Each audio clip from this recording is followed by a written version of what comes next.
देखिए,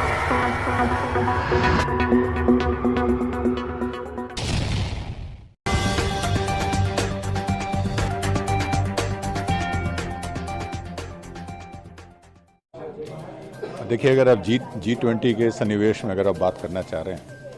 तो आपको ये बताना उचित होगा कि ये थर्ड वर्किंग ग्रुप की मीटिंग है और G20 के में जो भी 20 कंट्री हैं वो कुछ मुद्दों पे चर्चा करते हैं और उस चर्चा के उपरांत मिनिस्ट्री डिक्लेरेशन बनता है जिससे हमें आगे आने वाले वर्षों की नीति तय की जाती है।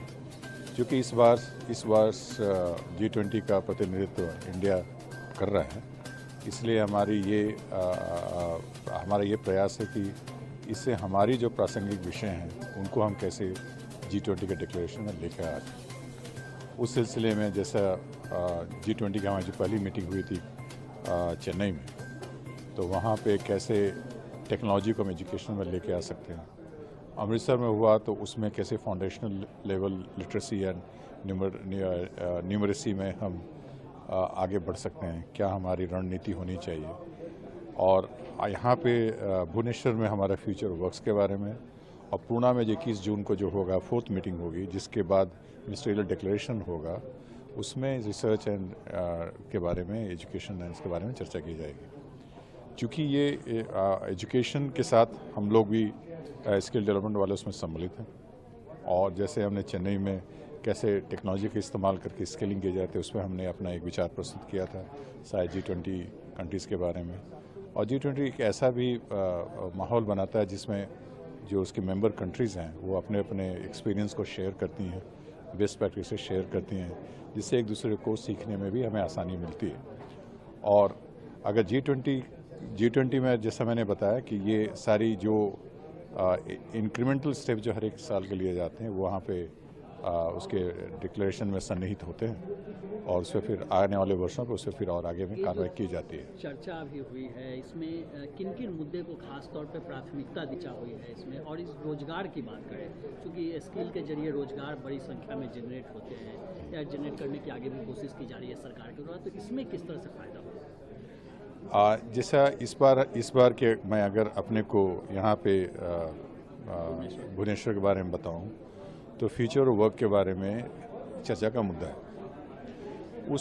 ये चर्चा हमारी कल से सेमिनार से शुरू होगी और 27 और 28 को क्लोज ग्रुप हमारी कंट्रीज़ के साथ मीटिंग होगी जिसमें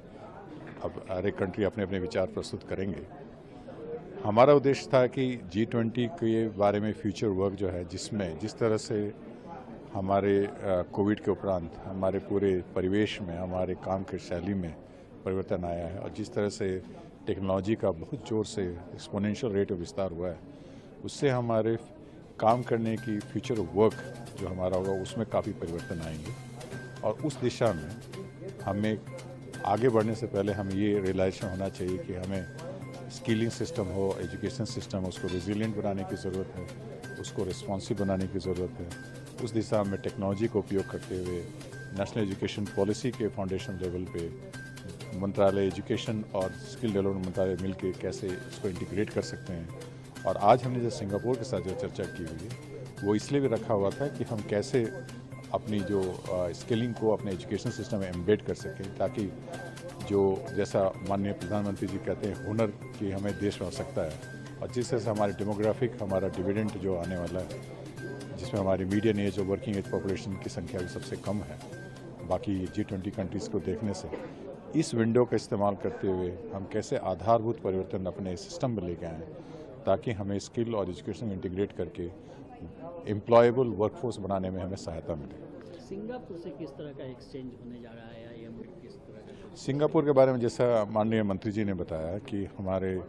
सिंगापुर हमारे देश का स्ट्रेटजिक पार्टनर है, उसके बहुत लहजे में हमारे उनसे संबंध काफ़ी निकट के हैं। और ये भी देखा गया कि सिंगापुर में छोटे कंट्री होने के बावजूद उन्होंने जिससे अपने स्किलिंग सिस्टम को ITS सिस्टम के माध्यम से काफ़ी एक डिफरेंट लेवल पे लेके गए हैं, उसमें उनसे हम कैसे हम लर्निंग पाथवेज बनाएं, कैसे हम एक्सपीरियंस शेयर करें ताकि